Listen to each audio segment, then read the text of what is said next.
ये है वॉक्सवाइन, आवाज और अल्फाज का नशा। और आप सुन रहे हैं तेरी मेरी कहानी। दोस्तों, आज हम आपके लिए लेकर आए हैं उनकी कहानी जिनकी कहानियों को आपने कई बार पढ़ा होगा, लेकिन वॉक्सवाइन पर आज आप पहली बार सुन रहे हैं राजनारायण बोहरे जी की कहानी। कहानी का शीर्षक है मलंगी। मैंने एक नजर चारों ओर देखा तो पाया कि वहां केवल बच्चे ही नहीं थे, बल्कि मोहल्ले भर की औरतें भी जुटाई थीं। बिजुरी वाली जीजी द्रवित होती हुई कह रही थी, इस बेचारी ने जिंदगी भर सबकी सेवा की है, जाने कौन सा पाप हो गया कि ऐसा कष्ट भोगना पड़ रहा है। तो नक्कर जमुना बोली थी, पाप नहीं तो क्या था वो, छिनारपना तो सबसे बड़ा पाप है। इसने तो सारे लिहाज तोड़ दिए थे कुछ दिनों से, अब उसी का फल भोग रही है। बरोदिया वाली, मूंगा वाली और टकनेरी वाली काकी ने जमुना की इस बात पर असहमति जताई थी और वे बिजुरी वाली जीजी की बात का समर्थन करने लगी थी। बच्चे भी चुप न थे, वे भी उसके गुण गाए जा रहे थे। उसके यानी कि मलंगी के।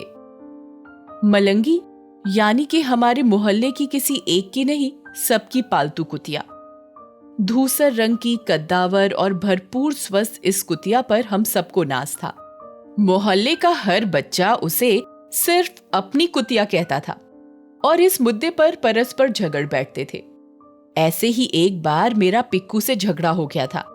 पिक्कू ने मुझे टोला मारा तो मझले भैया ने उसमें लठियां हचाड़ दी थी। इधर हम उसके लिए लड़ रहे थे और मलंगी किसी मस्त मलंग की तरह बच्चों के साथ खेल रही थी। मलंगी की मां चंपी भी हमारे मोहल्ले की प्यारी कुतिया थी।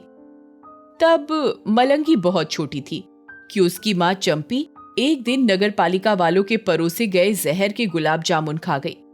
शाम तक चीखती हुई देह त्याग गई और मलंगी अनाथ हो गई थी। हम सब लोगों के मन में अनायास ही मलंगी के लिए वात्सल्य उमड़ आया था। मलंगी का मामा टीपू कद्दावर नस्ल का बड़ा फुर्तीला कुत्ता था। वो उन दिनों बूढ़ा हो चला था, सो खारे कुआं को लांग जाने की कला का प्रदर्शन उसने बंद कर दिया था। हम बच्चे इससे कुछ निराश से थे, क्योंकि हमारे मोहल्ले का खारा कुआं 10 फीट चौड़ा कुआं था, जिसे एक ही छलांग में लांग जाने का कौशल टीपू ने जाने कब प्राप्त कर लिया था। जब भी मोहल्ले के बाहर कोई बच्चा आता, हम लोग टीपू को दौड़ाते हुए कुएं तक लाते और लांग जाने को उकसाते। टीपू सहज रूप से कुआं लांग जाता। ये हमारे लिए बड़े गर्व की बात थी। फिर एक दिन टीपू मर गया तो हमें लगा कि टीपू के साथ ही ये कला भी समाप्त हो जाएगी। किसन और मुन्ना ने एक दिन ये कला मलंगी को सिखाना शुरू किया तो सब बड़े खुश हुए थे। बाद में एक दिन मलंगी को भी ये कौशल प्राप्त हो गया तो हम सब बच्चे फिर से गौरवान्वित हो उठे थे। अब हम फिर से दूसरे मोहल्ले वालों और बाहर के मेहमानों के सामने मलंगी का ये कौशल दिखाने लगे थे। मलंगी धीरे धीरे तगड़ी होती जा रही थी और उसी अनुपात में उसकी आवाज में क्रूरता बढ़ रही थी। वो दिन भर यहां वहां सोती हुई दिखती, पर रात को पूरी निष्ठा से जागकर मोहल्ले की चौकीदारी करती। वो भूल जाती थी कि हम लोग कितने निष्ठुर हैं, जो दिन में उस पर लाड दिखाते हैं और रात में बाहर निकाल देते हैं, चाहे झमाझम पानी हो, चाहे कड़ाके का जाड़ा। एक रात किसन के घर की बाहरी दीवार में कोई बदमाश सेंध लगाने के चक्कर में था कि मलंगी ने दबे पांव आकर उसका हाथ अपने जबड़े में ले लिया था। पता नहीं कैसे वो उठाई गिरा अपना हाथ छुड़ाकर भागा, लेकिन मलंगी ने भौंक भौंक कर पूरा मोहल्ला जरूर जगा दिया था। दीवार के पास पड़ी सब बलियां, जमीन पर फैली खून की बूंदें और दीवार में बनाया गया छोटा सा छेद मलंगी की चौकसी की दास्तां बयां कर रहा था। हम सब फिर मलंगी के कृतज्ञ हुए थे। सितंबर का महीना आया तो जाने कहां कहां से ठट्ट के ठट्ट कुत्ते हमारे मोहल्ले के चक्कर काटने लगे थे। वे सब मलंगी के इर्द गिर्द लंबी लंबी अपनी जीभ लटकाते घिरे रहते। हम सब बच्चे दहशत में थे, लेकिन मलंगी बड़ी निश्चिंत और लापरवाह सी दिखती थी, उल्टे इतराती थी। खामखा किसी भी कुत्ते पर खोखिया बैठती और देर तक भौंकती रहती। हमारे मोहल्ले के बुजुर्गों को इन दिनों मलंगी बड़ी दुश्मन सी लगती थी। वे पाराशर मोहल्ला के कल्ला कुत्ता, रुसल्ले के नीचे के पंगा और पुराने बाजार के मोती कुत्ता से तो पहले से ही नाराज थे, जो कि रात बिरात अकेले निकलते किसी भी यात्री को नोचने खसोटने को उद्यत रहा करते थे। ऐसे बिगड़ैल कुत्तों को अपने मोहल्ले में भला कौन पसंद करता। सो जिसका मौका लगता ऐसे कुत्ते को ठोक ही देता। उनके साथ कभी कभी मलंगी में भी लठियां पड़ जाती थी। फिर एकाएक सारे कुत्ते गायब हो गए। बिजुरी वाली जीजी ने प्रसन्न होते हुए सिरोंज वाली चाची को बताया था कि मलंगी अब गर्भवती है, जल्दी ही 5-6 पिल्लों को जन्म देगी। ये सूचना हमारी मंडली के लिए बड़ी आह्लादकारी थी। हम सबको 5-6 खिलौने जो मिलने जा रहे थे। हम सबने अपने अपने घरों में प्रसव के लिए सुरक्षित कोने तलाश कर लिए थे और वहां मलंगी को घुमा भी लाए थे। मोहल्ले की सारी औरतें और बच्चे व्यग्रता से मलंगी की प्रसव पीड़ा की प्रतीक्षा कर रहे थे। हम सब ने उसके संभावित प्रसूति गृहों में रोटियां इकट्ठी करना शुरू कर दिया था। कहावत है कि प्रसव के तुरंत बाद कुतिया को भूख लगती है और ऐसे में वो अपना एक आध पिल्ला खा जाती है। हम नहीं चाहते थे कि मलंगी का एक भी पिल्ला कम हो, इसलिए मलंगी की प्रसवोत्तर भूख के लिए पर्याप्त खाना जुटाने के बाद हम निश्चिंत थे। प्रसव के लिए मलंगी ने बिजुरी वाली जीजी का घर चुना। 6 पिल्लों को जन्म दिया उसने। बिजुरी वाली जीजी बड़ी खुश हुई और उन्होंने हम बच्चों को इस उपलक्ष्य में एक दावत दे डाली थी। हम लोग सुबह शाम मलंगी के पिल्लों को देखने जरूर जाते थे। नर्म, गुदगुदे और नन्हे नन्हे वे पिल्ले हम सबको बड़े प्यारे लगते थे। बिजुरी वाली जीजी ने बताया कि मलंगी उन बच्चों को दूध नहीं पिलाती थी, इससे बच्चों के बचने की गुंजाइश बहुत कम थी। यही हुआ। रुई के फौहों से उन पिल्लों में कोई नहीं बचा। बच जाते तो सभी अच्छे कुत्ते बनते, क्योंकि हर एक पिल्ला बीसा था, यानी कि 20 नाखूनों के साथ जन्म लिया था हर एक पिल्ले ने। पिछले कई सालों तक ऐसा ही हुआ। पिल्ले ऐसे ही जन्म लेते और ऐसे ही मर जाते। हम लोगों को बहुत दुख होता। बिजुरी वाली जीजी तो रोती भी थी, पर मलंगी सबसे बड़ी बेपरवाह थी।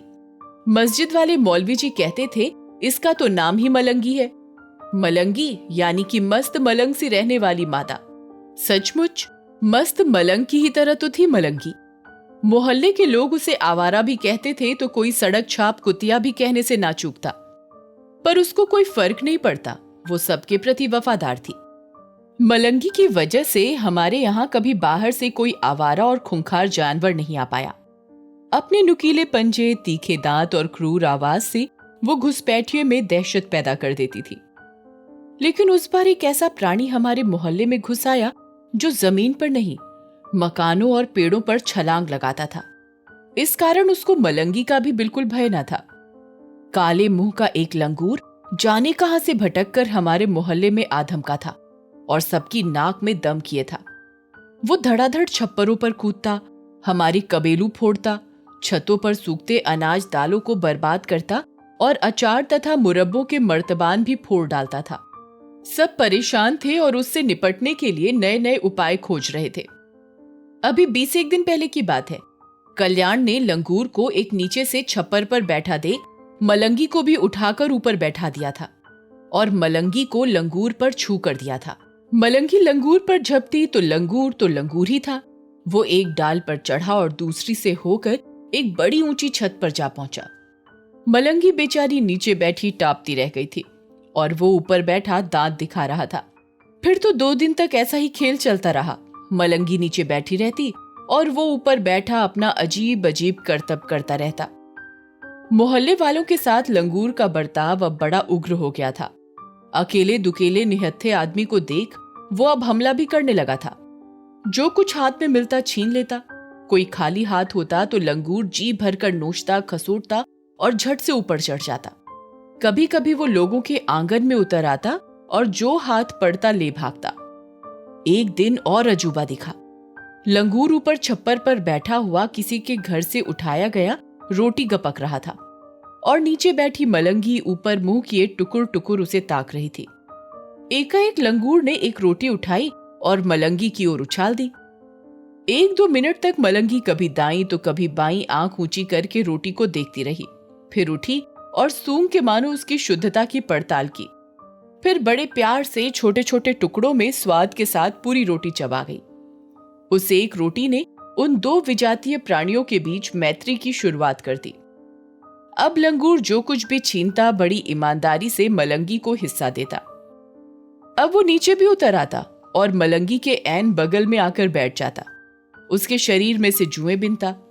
मलंगी अपनी लंबी जीभ निकाल कर लंगूर की पीठ चाटने लगती।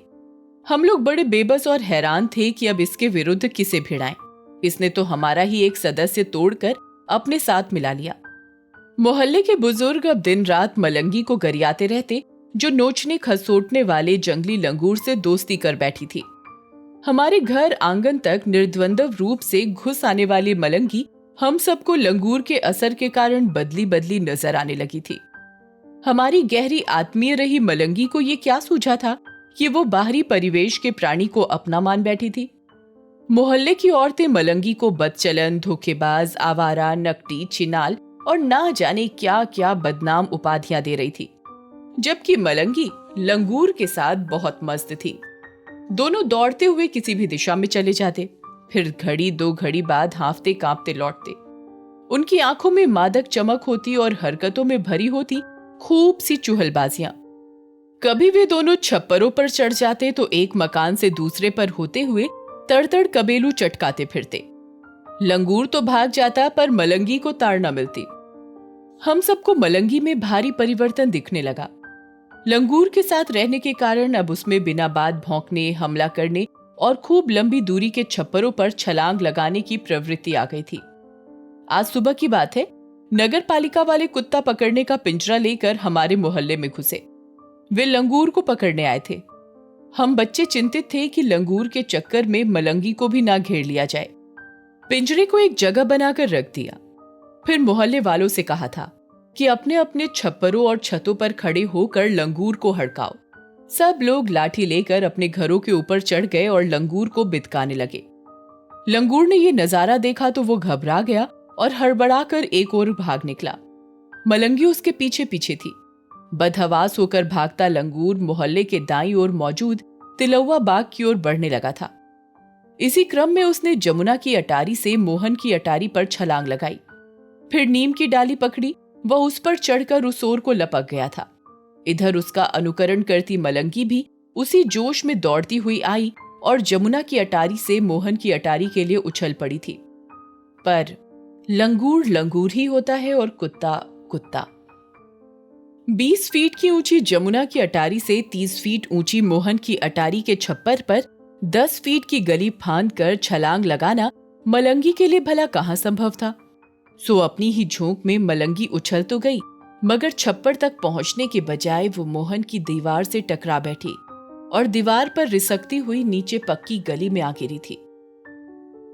गिरते ही उसने आर्तनाद किया था, जिसे सुन अपने अपने घरों में बैठे हम सब बच्चे चौंक उठे थे और आनन फानन में नीम तले जुटाए थे। बच्चे ही नहीं, औरतें और पुरुष भी एकत्रित हो गए थे वहां। तब से सब लोग मलंगी को ही घेर कर बैठे थे। मेरी तंद्रा टूटी तो मैंने मलंगी को तड़पते ही पाया। हमारे मोहल्ले में ढेर अस्पताल के एक कंपाउंडर वर्मा जी भी रहते हैं। अचानक बिजुरी वाली जीजी को यह ख्याल आया तो उन्होंने सबको याद दिलाया। फिर क्या था, 7-8 बच्चों के साथ पिक्कू के दादा वर्मा जी को बुलाने चल दिए। वर्मा जी ने शायद घर पर ही पूरा किस्सा सुन लिया था, सो वे अपने साथ दवाइयों का बैग लिए चले आए। 5 मिनट तक वे मलंगी के शरीर पर हाथ फेरते रहे, फिर अपना बैग खोला और एक इंजेक्शन निकाल लिया। सिरिंज में एक पीला सा द्रव भर के उन्होंने मलंगी के कूल्हे में इंजेक्शन की सुई ठूंस दी। सुई बाहर निकालकर रुई से पोंछकर वे बैग में रखते रखते रुक गए और कुछ सोचते हुए से एक शीशी और निकाल ली। दूधिया रंग का वो पदार्थ दोबारा इंजेक्शन में भरकर वर्मा जी ने एक बार और मलंगी को इंजेक्ट किया और फिर बिजुरी वाली जीजी से बोले, चिंता मत करो जीजी, मलंगी ठीक हो जाएगी। दरअसल ऊपर से गिरने की वजह से इसकी कुछ पसलियां टूट गई हैं, उनमें दर्द हो रहा होगा और गिरने की दहशत भी होगी, इस वजह से रो रही है।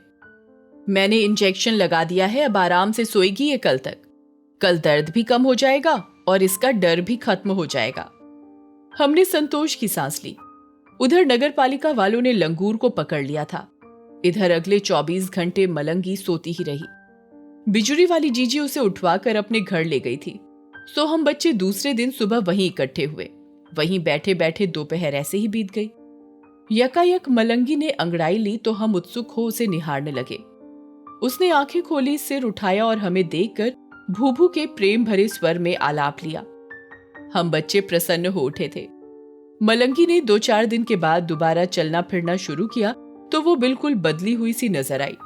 अब वो बीच वाली मलंगी नहीं थी, बल्कि वही पुरानी मलंगी थी जो हमारे मोहल्ले की चौकीदार थी, हर घर की सदस्य थी और हम बच्चों की प्यारी सखी थी। वो अपने अंदाज में घर घर पहुंचकर अपना हिस्सा पाने लगी और पूर्ववत रात को अपनी ड्यूटी निभाने लगी। पता नहीं लंगूर उसकी यादों में शेष था या नहीं, पर हम सब एक दुस्वप्न की तरह लंगूर को भूल चुके थे। तो कहिए दोस्तों, कैसी लगी आपको ये मस्त मौला सी मलंगी? हमें कमेंट करके जरूर बताएं। और साथ ही साथ अगर आपको हमारा ये चैनल पसंद आ रहा है, हमारी ये कोशिश पसंद आ रही है, तो अपने इस चैनल वॉक्स वाइन को लाइक, शेयर और सब्सक्राइब करना ना भूलिए। जल्दी ही आपसे मुलाकात होगी एक नई कहानी, एक नई कविता, एक नए विचार के साथ। तब तक रखिए अपना ख्याल, अपनों का ख्याल, अपने सपनों का ख्याल। हंसते रहिए, मुस्कुराते रहिए, गुनगुनाते रहिए और सुनते रहिए। वॉक्स वाइन, आवाज और अल्फाज का नशा।